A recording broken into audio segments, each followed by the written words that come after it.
नमस्ते दोस्तों, मैं संध्या आप सबको यूट्यूब चैनल में स्वागत करती हूँ। तो मैं आदिकाल से संबंधित प्रश्नोत्तरी करा रही थी। तो प्रश्न नंबर 1 है, मतलब 68 नंबर है, मतलब कि पिंगल मिश्रित भाषा की रचना कौन सी है। जो पिंगल मिश्रित भाषा है, इनमें से कौन सा रचना है जो पिंगल मिश्रित भाषा में रचा गया था। ऑप्शन नंबर ए सही है, बी सही है, या सी या डी।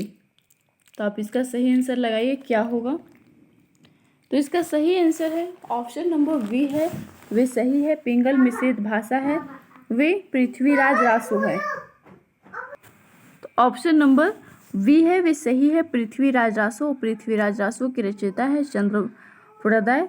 अगला प्रश्न है, आदिकालीन हिंदी के संबंध में उपयुक्त कौन सा है, वे गलत है। तो इसका सही आंसर क्या होगा, आपको गलत का चयन करना है। तो इसका सही आंसर है ऑप्शन नंबर बी। तो सही आंसर है ऑप्शन नंबर बी है, वे सही है। सॉरी, ऑप्शन नंबर ए है, वे सही है। संयोगात्मक की ओर झुकाव, ये गलत है। ऑप्शन नंबर ए है, वे इसका ऑप्शन नंबर सही है, मतलब इसमें उपयुक्त गलत का चयन हमको करना था। अगला प्रश्न है, यह कहानी 16वीं शताब्दी के बाद लिखी हुई है और रासो से प्रक्षिप्त हुई। पद्मावती समय के विषय में यह कथन किसका है। तो आपको जो कथन दिया हुआ है किनका है, आपको बतलाना है किनका कथन है। तो इसका सही आंसर क्या होगा।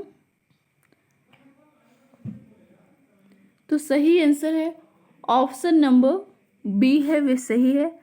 हजारी प्रसाद द्विवेदी का कथन है। अगला प्रश्न है, तिब्बत के 84 सिद्धों की परंपरा कौन से सिद्ध से आरंभ हुई है। तो इसका सही आंसर क्या होगा,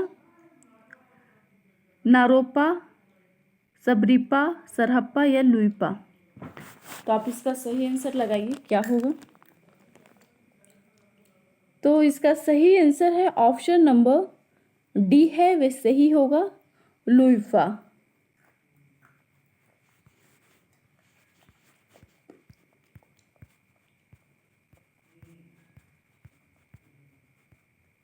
अगला प्रश्न है, निम्नलिखित में से कौन आदिकाल के अंतिम चरण के सुप्रसिद्ध कवि हैं।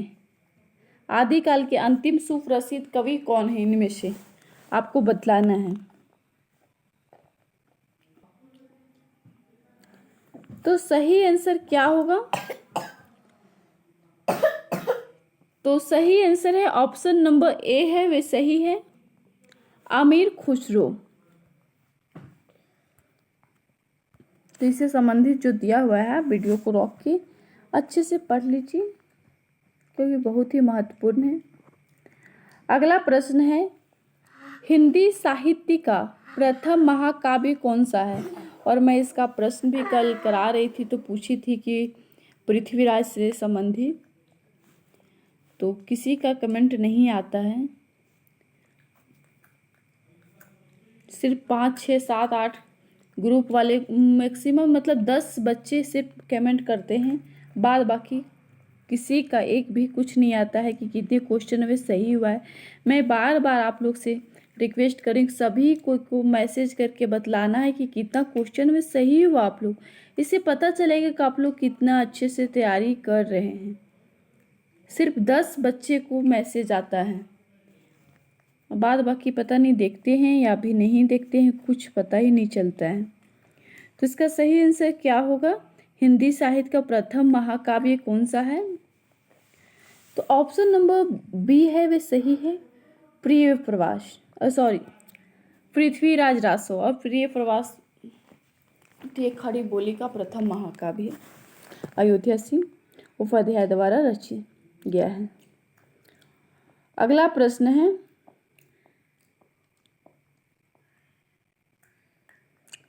सुमेलित करना है। गोरखनाथ और उनका युग नाथ संप्रदाय, हिंदी काव्य में निर्गुण संप्रदाय और सिद्ध साहित्य। तो आपको सुमेलित करना है ये किन की रचनाएं हैं। अगर आप एक भी जान रहे हैं तो आप इसका सही आंसर लगा पाइएगा। तो आप देखिए क्या इसका सही आंसर होगा। तो यहाँ ऑप्शन में दिया हुआ है वे गलत है, मतलब किसी में मैच नहीं कर रहा है। तो इसका सही आंसर है वे देखिए, जैसे गोरखनाथ का और उनका युग है वे रांगे राघव का है। हिंदी काव्य में निर्गुण संप्रदाय पीताम्बर दत्त बटवाल, नाथ संप्रदाय हजारीप्रदा और सिद्ध साहित्य धर्मवीर भारती। तो देखिए गोरखनाथ रांगे राघव का 2 है, 2 के बाद 1 नहीं है। यहाँ ऑप्शन में बी में 1 कहीं नहीं दिया हुआ, इसलिए ऑप्शन के हिसाब से गलत दिया हुआ है। तो आप इसे अच्छे से देख लीजिए और इसका सही आंसर ये होगा कि गोरखनाथ और उनका युग रांगे राघव है, और हिंदी काव्य में निर्गुण संप्रदाय पीताम्बर दत्त बटवाल का, नाथ संप्रदाय हजारीप्रसाद और सिद्ध साहित्य धर्मवीर भारती का। अगला प्रश्न है कि भरत मुनि ने अपभ्रंश को क्या नाम दिया है। भरत मुनि हैं, उन्होंने अपभ्रंश को नाम क्या दिया है। लोक भाषा, जन भाषा, देश भाषा या अशुद्ध भाषा। तो इसका सही आंसर है ऑप्शन नंबर सी है, वे सही होगा, देश भाषा। अगला प्रश्न है सुमेलित करना है जन्म काल के अनुसार आपको। तो आप इसका सही आंसर क्या होगा, ऑप्शन नंबर ए होगा या बी होगा या सी होगा। जैसे पहले सबसे पहले कौन आएंगे, इस तरह से आपको अच्छे से जन्म काल के अनुसार लगाना है।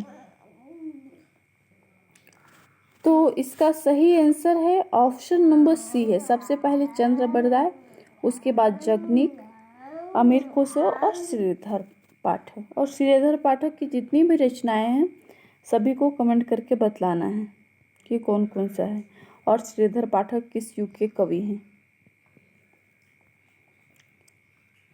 अगला प्रश्न है इनमें से कौन सा ग्रंथ है वे लौकिक चरित्र काव्य माना जाता है। तो इसका सही आंसर क्या होगा, ए बी सी डी।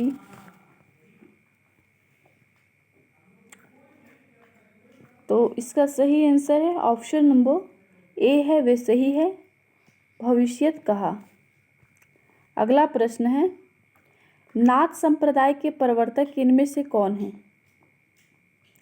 इसका सही आंसर क्या होगा, नाथ संप्रदाय के प्रवर्तक इनमें से कौन है।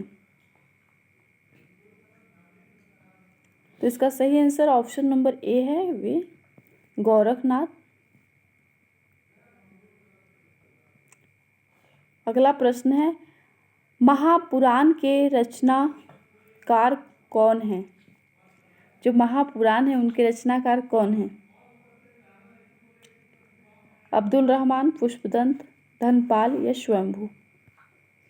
तो इसका सही आंसर ऑप्शन नंबर बी है, वे सही है, पुष्पदंत।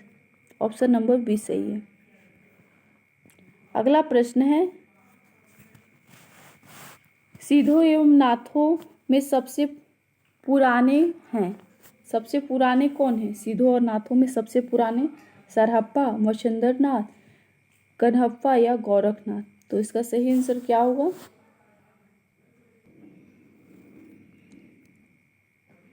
तो सही आंसर ऑप्शन नंबर बी है, वे सही है, मच्छिंद्रनाथ।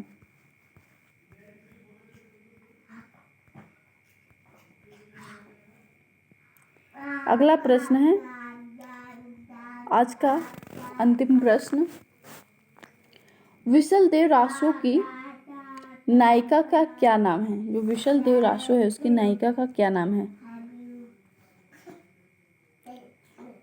मैं विशल देव रासो से संबंधित रचनाओं, जन्म काल सभी बतलाई हूँ, तो आप अच्छे से पढ़े होंगे तो इसका सही आंसर बतला पाइएगा।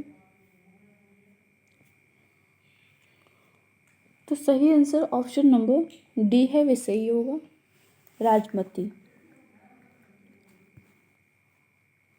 तो आज के लिए इतना ही और मैं अगले दिन लेकर आऊँगी।